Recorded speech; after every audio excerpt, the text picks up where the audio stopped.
各位观众大家好，欢迎来到一个专门分享未来趋势与最新科技的频道。你现在看的这支影片，你手上的手机荧幕，你家客厅那颗白色 LED 灯泡，背后其实都靠一颗蓝色的小灯点在撑场面。这颗小小的蓝光 LED， 让3位科学家拿下诺贝尔奖，也让其中一个人只拿到2万日元奖金，最后却打了一场震撼日本的官司。而就在2026年，日本团队又用蓝光做出全球第一个能发光又能发电的 OLED 荧幕，断电时还能靠阳光自己亮起来。今天我想用一个故事跟你说说蓝光 LED 是怎么被发明出来的，它怎么改变世界，还有日本为什么又一次用蓝光突破不可能。其实在蓝光 LED 出现之前，人类已经会做红光跟绿光的 LED 了。红绿灯、早期电子看板、小小的指示灯都没问题，但就是少了蓝色。那如果少了蓝色会怎样？ RGB 3原色少一色，你做不出真正漂亮的全彩荧幕，你也做不出高效率白光 LED， 因为最实用的白光是用蓝光加荧光粉合成的。所以当时全世界的科学家都知道，谁先攻克蓝光 LED，谁就掌握下一代照明跟显示技术的钥匙。问题是制作蓝光被大家认为几乎是不可能的任务。要做蓝光 LED 需要一种宽能系的半导体材料，例如碳化系 SiC、氮化镓 GaN 等。最后大家选中了氮化镓 GaN， 但氮化镓超级难搞，氮化镓很难长出大片又漂亮的晶体，要制造大尺寸、低缺陷、平坦又不易裂的氮化镓单晶基板后膜，在材料性质与制程控制上都极度困难，成本也因此居高不下，且生长温度要到1000摄氏度左右，设备条件都比做红光绿光还苛刻。最致命的是你要把它做成 P 型半导体时，怎么掺杂都不听话，电动完全不肯出来工作。这些问题卡了全世界几十年，很多人做一做就放弃，因为看起来根本没希望。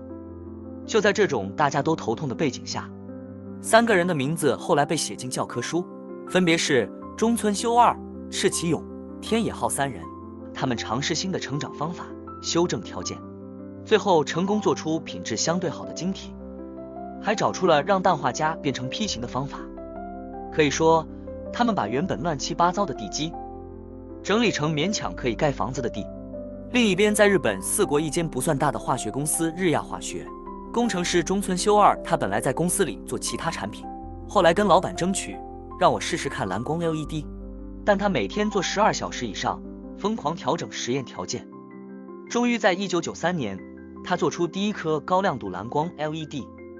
那一刻蓝色的光在实验室里亮起来，全世界都不一样了。有了高效率的蓝光 LED， 人类马上解锁了一堆新东西。白光 LED 灯泡用蓝光打在荧光粉上，就能变成白光，比传统灯泡省电好几倍，也更耐用。液晶荧幕可以用白光或蓝光 LED 做背光，荧幕变薄变省电，画质还变好。全彩显示 RGB LED 可以混出几乎所有颜色。城市里的巨大 LED 看板、舞台灯光、广告墙，全都靠蓝光补上最后一块拼图。如果没有蓝光 LED， 今天的世界会怎样？也许我们还在用又烫又耗电的白炽灯，厚厚的荧幕，暗暗的广告招牌。这就是为什么2014年诺贝尔物理奖给了这3个人，因为他们真的把世界再次点亮了。那么做到这种改变世界级别的发明，发明人有没有大富大贵？我们先来看看诺贝尔奖。2014年物理奖总奖金大约800万瑞典克朗，3人平分，一人分到大概100多万美金等级。这当然是一笔很不错的钱，但离科技富豪还有很大一段距离。而真正戏剧性的是中村修二，当年他在日亚化学发明高亮度蓝光 LED，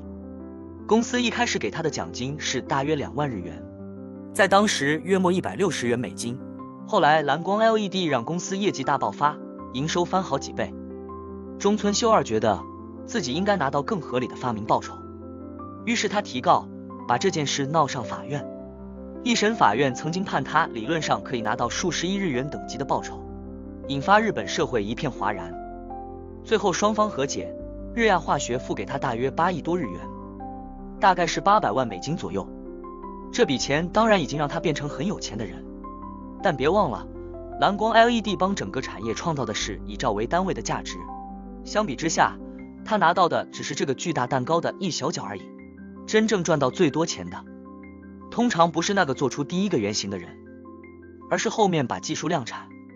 把产品卖到全世界的公司和产业链。然而蓝光 LED 的故事还没完，就在今年2026年，日本 NHK 技研、京都大学跟千叶大学又用蓝光做出一个疯狂的东西，全球第一个能发光又能发电的 OLED 显示器。想象一下，正常用时它像高阶 OLED 一样发出纯净的蓝、红、绿光，当断电时关掉发光功能，它变成太阳能板，靠阳光自己发电，还能继续显示影像。那么这项技术难在哪里呢？因为发光跟发电本来互相冲突，一个要释放光，一个要吸收光，而他们用 M2 的材料解决了这个问题，让发光跟发电能够并存。那这项技术有哪些应用前景与未来发展呢？ NHK 技研团队期望未来将这种具备发电功能的显示屏用于灾害救援场景，即使没有外部电源，显示屏也能利用日光自行发电，显示重要资讯。NHK 技研表示，接下来将专注提升发光与发电效率及耐用性，目标是实现低耗电显示装置实用化。技术未来亦可能应用于 AR 扩增实境与 VR 虚拟实境，需要精确色彩呈现的领域。下次当你打开手机，关掉房间的 LED 灯，也许可以想一下，在这一点点蓝光背后，有一群人花了几十年，把一块脾气很差的材料，硬是把它磨到发光。还有人为此打了一场改变日本专利制度的官司。而今天，日本又用蓝光做出自给自足的萤幕。如果是你，会愿意花10几年守在实验室，只为了研究一项大家认为不可能成功的发明吗？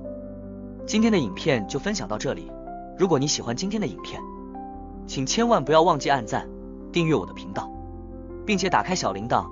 这样你才不会错过任何关于未来趋势的最新消息。那我们下支影片见。